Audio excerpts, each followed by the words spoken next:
Vous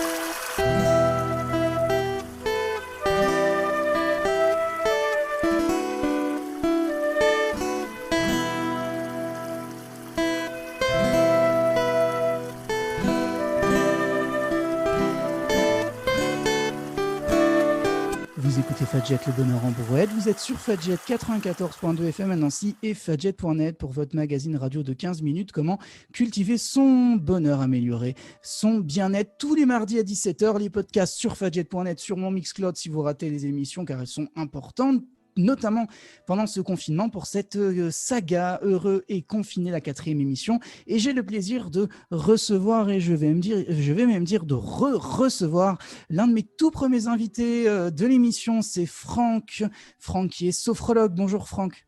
Bonjour Pierre, bonjour aux auditeurs et aux auditrices. Eh bien écoutez, oui, moi c'est Franck Mansuy, je suis donc sophrologue, relaxologue, formateur et animateur bien-être en entreprise. Donc moi, mon but, c'est d'apporter une culture bien-être, que ce soit aux particuliers ou aux entreprises, en présentiel quand c'est possible ou en visio, puisque là, tout a été adapté en visio. Aux particuliers, aux entreprises et aujourd'hui à vous, chers auditeurs, dans le cadre de cette saga Heureux et confiné, déjà la 4e émission. On a beaucoup parlé de spiritualité dans les précédentes émissions et à forte raison puisque j'avais des invités dans ce versant-là, mais là on est en présence de la sophrologie. C'est quand même cool, on voit plein de trucs dans le bonheur en brouette. L'occasion pour moi de vous dire que si vous aimez ce que Franck va vous raconter, il y a des podcasts, mais je l'ai déjà dit, on remettra les liens. 4 émissions avec Franck, dont la sophrologie en entreprise pour gérer le stress. Pour ceux qui nous écoutent et qui sont stressés, le stress c'est mauvais et parfois bon, mais je m'égare. Voilà, moi je suis en confinement aussi, alors quand on fait des émissions de radio enregistrées via d'autres plateformes, c'est parfois compliqué, mais on va écouter Franck pour nous aider. Je vais arrêter de tourner autour du pot. Je me suis réveillé, on se réveille, voilà, on va poser un contexte, chers auditeurs, on se réveille. Et qu'est-ce qu'on fait, Franck ? Alors, on se réveille pour bien commencer une belle journée bien ensoleillée, même si le soleil n'est pas là, qu'il est caché derrière les nuages. Eh bien, on se réveille, ce qu'on peut se dire, c'est qu'on va se faire un miracle morning. Donc, on va créer une routine matinale. Par exemple, le matin, on peut se dire, mon réveil sonne, au lieu d'appuyer dessus pour rester au lit pendant 5-10 minutes, un quart d'heure de plus, eh ben, je me dis, je compte jusqu'à 5, voire même 3 pour les plus motivés. C'est-à-dire 1, 2, 3, paf, je me lève. Hop, déjà, on se lève. On se met déjà dans une dynamique où on va bouger, on va se lever. Et ensuite, ce qu'on peut faire, c'est se dire, bah, tiens, je vais prendre soin de moi aujourd'hui. Donc, qu'est-ce que je vais faire? La première chose, on va aux toilettes parce que bah, on a peut-être envie d'aller éliminer tout ce qu'on a pu accumuler pendant la nuit. Hein, on va déjà éliminer tout ce qui est négatif. Et puis ensuite, on va aller prendre par exemple son petit déjeuner. Et bah, on va se faire plaisir ou on va prendre son petit déjeuner habituel, mais sauf qu'on va le prendre dans d'autres conditions. C'est-à-dire que la plupart du temps, quand on prend notre petit déjeuner, on le prend comme ça à la va-vite, on ne fait pas attention, on est en train de lire un truc, on est en train de regarder les réseaux sociaux ou la télé ou X ou Y truc. Ce qu'on va faire, c'est que là, on va prendre son petit déjeuner en conscience. On va prendre conscience vraiment du goût des aliments qu'on va manger. On va prendre conscience de l'odeur de ce qu'on va avoir sur la table. On va prendre conscience des couleurs, de tout. En fait, c'est vraiment profiter de l'instant et profiter de tout ce qu'on a devant nous. Et en faisant ça, en fait, on va aller cultiver justement nos sens. Et en allant sur nos sens, on va se concentrer sur l'instant présent. On ne va pas être dans ce qui s'est passé avant, ce qui s'est passé après. Et en étant dans l'instant présent, on va être beaucoup plus posé. Ensuite, ce qu'on peut faire, c'est on peut se dire, bah, tiens, j'ai pris mon petit déjeuner, je prends ma douche, par exemple, hop, je me lave, ça me fait mais toujours en conscience, en me disant, tiens, là, je prends conscience de l'eau qui coule sur mon corps, de la chaleur, j'évacue peut-être des tensions, du stress, des choses qui sont négatives. Je peux aussi très bien me dire, bah, tiens, je vais profiter d'un moment pour moi, me dire, je vais faire une méditation, je vais faire une séance de sophrologie, par exemple, sur la chaîne YouTube Happiness FM, Par exemple, happiness-fm.fr, par exemple. totalement Enfin, par hasard. ouais, pas tellement par hasard. Ça, c'est la chaîne YouTube. Ou d'autres, hein, il y en a plein d'autres. Et puis, vous pouvez donc faire de la méditation, une séance de sophro, du yoga, quelque chose, ou du stretching, ne serait-ce que des étirements, en fait, pour prendre soin de votre corps. Et ensuite, ce qu'on va pouvoir faire, c'est aller cultiver, tout ça, ça va nous servir en même temps à ça aussi, aller cultiver les pensées positives. On va aller regarder le verre à moitié plein et pas le verre à moitié vide. Parce que ce que j'ai tendance à dire aux gens, c'est que la pensée positive, c'est comme un muscle. Ça s'entretient, ça se cultive. Et malheureusement, la pensée négative, c'est la même chose. C'est-à-dire que mon muscle, par exemple du bras, si je le fais travailler dans le sens du biceps, c'est mon biceps qui va gonfler. Donc, si c'est, imaginons, c'est la pensée positive, ça va être la pensée positive. Si maintenant je le fais travailler dans le sens du triceps, ça va être le triceps qui va aller travailler là. Et donc, ça va être, imaginons, la pensée négative. Donc, si je fais travailler que mon triceps, je vais être vraiment dans le cercle vicieux de la pensée négative. Mais Inversement, comment on travaille la pensée positive? comment on travaille la pensée positive? Eh ben, on va aller chercher chaque point positif. Alors, c'est pas évident, pas toujours évident, au départ surtout quand on est dans un cercle vicieux de pensée négative.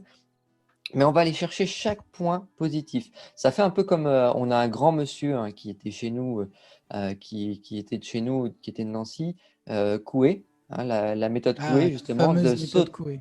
Voilà, la fameuse méthode de Coué. Donc, l'auto-persuasion, où on peut se noter, par exemple, pour soi-même, on peut commencer par 3, voire 5 qualités si on a envie, même plus, hein, si on arrive à en avoir plus. On peut se noter ça sur un petit papier pour soi-même. Et il y a beaucoup de gens que je suis qui me disent mais je peux pas, je sais pas, il y en a pas. Eh ben, écoutez votre entourage. La plupart du temps, dans votre entourage, il y a des gens qui vont vous dire mais t'es génial, t'es super dynamique, tu es altruiste, t'es souriante, t'es pétillante. Voilà, écoutez votre entourage et notez-vous ce qu'ils vous ont dit dessus et relisez votre papier plusieurs fois par jour. Ça peut vous permettre de cultiver déjà on va dire l'estime de soi, qui va après aller travailler sur la confiance en soi. Et ensuite, on va aller travailler sur les pensées positives aussi, toujours dans cette dynamique-là. Pardon. Donc c'est un conseil qui s'applique pendant le confinement, mais surtout à l'extérieur, finalement. C'est quelque chose à maturer tout Ça a au long de notre maturé tout le vie. temps, en fait. Ouais. Ça a maturé tout le temps. Alors là, en confinement, ce qu'on peut faire, c'est justement profiter de ce temps euh, qu'on a. Alors là, je vais le prendre du côté positif. Ouais. Profiter de ce temps qu'on nous a offert. Parce que on peut se dire, bah, on nous a mis en cage, mais on peut aussi se dire, on nous a offert du temps Bien pour sûr. faire tout un tas de choses qu'on n'a pas pu faire avant. Donc là, c'est peut-être le moment, bah, pour certaines personnes, d'envisager une reconversion professionnelle, donc de se former, par exemple. Il y a plein de formations qui se font sur Internet et du coup, là, on va aller cultiver d'autres choses. On va aller prendre des informations et ce qui vont nous permettre de nous sentir mieux pour nous, en fait. On peut par exemple aussi profiter de cet instant pour dire je vais reprendre contact avec des amis que je n'ai pas vus depuis très longtemps. Et puis, grâce à la visio, hein, parce qu'on ne peut pas forcément aller les revoir, ce qui nous permettra de pouvoir justement recréer ce lien et puis les revoir par la suite. Il y a tout un tas de choses qu'on peut faire justement en confinement. C'est marrant l'exemple que tu donnes. Il m'est arrivé le même au précédent confinement, mais c'était à l'inverse. J'ai des gens qui sont venus. Ah, ça fait longtemps, machin. Des rajouts Facebook, même de gens que j'avais perdu de vue. Et très franchement, ça, c'était pas très, très bien passé. Donc, c'est marrant. Effectivement, je pense que c'est Oui, un mais bon conseil. Oui, mais pourquoi en fait les gens sont revenus vers toi ou pourquoi les gens ont repris contact? Bah, parce que là, ils avaient du temps. On est pris dans une spirale en fait dans notre monde actuel d'hyper connecté et on est sursollicité. Donc du coup, quand on dit métro boulot dodo, pour beaucoup c'est ça. Il y a quelques personnes qui arrivent à se dégager du temps, à prendre du temps pour eux et pour leur famille, pour leurs amis, mais autrement pour pas mal de gens, c'est métro boulot dodo et du coup le confinement, même s'il est compliqué, bah, au final, nous permet encore une fois, là, je prends le côté positif, hein, je ne vais pas avoir le côté négatif. J'en ai conscience, hein, il faut avoir conscience de ce côté négatif, Bien mais sûr. c'est simplement qu'il ne faut pas lui donner plus d'importance. Voilà, le conseil que je peux donner, il est là. C'est prendre conscience du négatif, certes, mais pas lui donner plus d'importance qu'il n'en a. Et par contre, donner beaucoup plus d'importance au positif. Et donc là, se dire, bah oui, ce temps-là, je l'utilise pour reprendre contact avec les gens, pour me mettre au yoga, me mettre à la méditation, me mettre à la sophrologie, me mettre à lire des livres, enfin, à me faire plaisir. Je me fais plaisir. Et ça, c'est à faire évidemment toute la journée. La journée avance et on arrive vers la fin et si on a suivi tes conseils, eh ben, on a fait plein de trucs super cool, on a pensé positif, on a vécu en conscience. Mais si on ne suit pas tes conseils, on peut peut-être un peu bader en se disant que c'est une journée comme une autre de confinement et que demain sera la même journée qu'hier. Alors, est-ce qu'on ne peut pas faire quelque chose déjà le soir pour finir sur une note positive? Tout à fait. Alors, au même titre que ce qu'on a fait pour le Miracle Morning, on peut se faire, donc la routine matinale, on peut se faire une routine du soir. C'est-à-dire que là, le soir, on va se dire, par exemple, une demi-heure avant d'aller me coucher, je coupe tous mes écrans. Parce qu'on sait très bien que les écrans, en fait, que ce soit de téléphone, de smartphone ou autre, avec la lumière LED, libère de la lumière bleue qui va en fait stimuler notre cerveau et qui va empêcher la sécrétion de mélatonine. La mélatonine qui est l'hormone qui va nous permettre de dormir, de nous amener au sommeil. Et en fait, en coupant les écrans en avance, on va se permettre déjà de se mettre dans une bonne dynamique pour dormir. Ça, c'est la première chose. Deuxième chose qu'on peut faire, c'est se vider la tête pour pouvoir dormir. C'est-à-dire que ma journée de demain, je peux déjà l'organiser. Si je suis en télétravail, par exemple, je peux me dire, demain, je vais faire ça, ça, ça, ça, ça. Si je suis pas en télétravail, mais que j'ai des choses à faire, je peux me dire, tiens, demain, j'ai envie de faire ça, j'ai envie de faire ça. Et je les note sur un cahier, sur une feuille, pour pouvoir m'organiser la journée de demain. Comme ça, j'ai plus les choses en tête. Et ensuite, ça peut être tout simplement de refaire un peu de lecture, de faire une petite visualisation mentale, de se faire une petite méditation, un moment de calme, un moment pour se recentrer sur soi-même. Et là, ça permet justement d'être dans de très bonnes conditions pour pouvoir s'endormir. Et encore une fois, si vous voulez, vous allez sur la chaîne YouTube Happiness-FM et vous aurez des séances de sophro qui vous aideront à vous endormir. Franck Mansuy d'Happiness FM Sophro, Relaxasso, un régulier maintenant, un bonheur en brouette, puisque c'est la deuxième fois qu'il apparaît, donc ça en fait de lui un régulier. Il aura sa carte de fidélité, la 3e émission, la 4e offerte. Oui. J'ai petite info aussi avant qu'on finisse. Pour les personnes qui sont intéressées, il y a une séance de sophrologie en visio et en direct qui aura lieu le jeudi 10 décembre de 18 à 19 heures au profit du Téléthon. Allez vous inscrire sur le site sophro-relax-asso.fr et tous les bénéfices seront reversés au Téléthon. Je vous invite vraiment à partager l'événement parce que plus on sera, plus on aura de bénéfices pour le Téléthon, sachant que même si vous ne pouvez pas venir parce que vous êtes au travail ou quoi que ce soit, vous avez accès au replay pendant une semaine sur une plateforme dédiée. Donc, inscrivez-vous, que vous soyez là ou pas, inscrivez-vous, ça sera bénéfique pour le Téléthon et pour vous. C'est une très très belle initiative, c'était venu comme ça, tout seul? Non, c'est régulièrement, je fais régulièrement des actions pour d'autres associations. Et d'ailleurs, là, ce que je vais faire, c'est il y aura une séance de sophrologie en visio chaque mois au profit d'une association avec l'association Sophro Relax Asso. Alors, est-ce qu'on peut passer un appel à candidature pour des assos qui seraient intéressés ou est-ce que tu as déjà un vivier Alors, j'ai déjà au moins pour 3-4 mois, mais après, s'il y a d'autres associations qui sont intéressées, pourquoi pas? Allez-y, prenez contact, sophro-relax-asso.fr.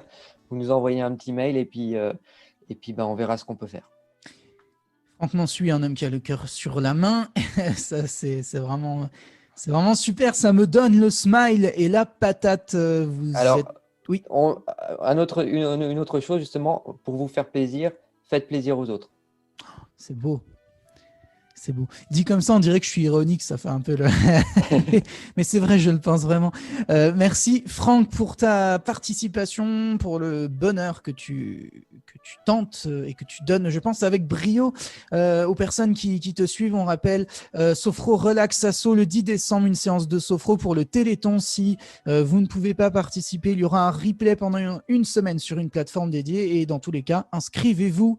Et puis Franck Mansuy sur Happiness FM si vous avez besoin de quelques clés pour améliorer votre bonheur. C'est le but de l'émission, c'est le but de mes invités. Merci à toi Franck. On se retrouve le 10 décembre, c'est ça du coup? C'est tout à fait Pas ça. avant, pas après. Au Après, revoir oui. à tout le monde. Ok, super. Eh bien, écoute, merci d'être venu dans l'émission. Le podcast sera disponible ce soir ou demain sur mon Mixcloud et sur fadjet.net. Et je vous donne rendez-vous la semaine prochaine pour la suite de cette saga. Heureux et confiné dans le bonheur brouette à suivre votre programme éclectique musical sur Fadjet. À bientôt, chers auditeurs.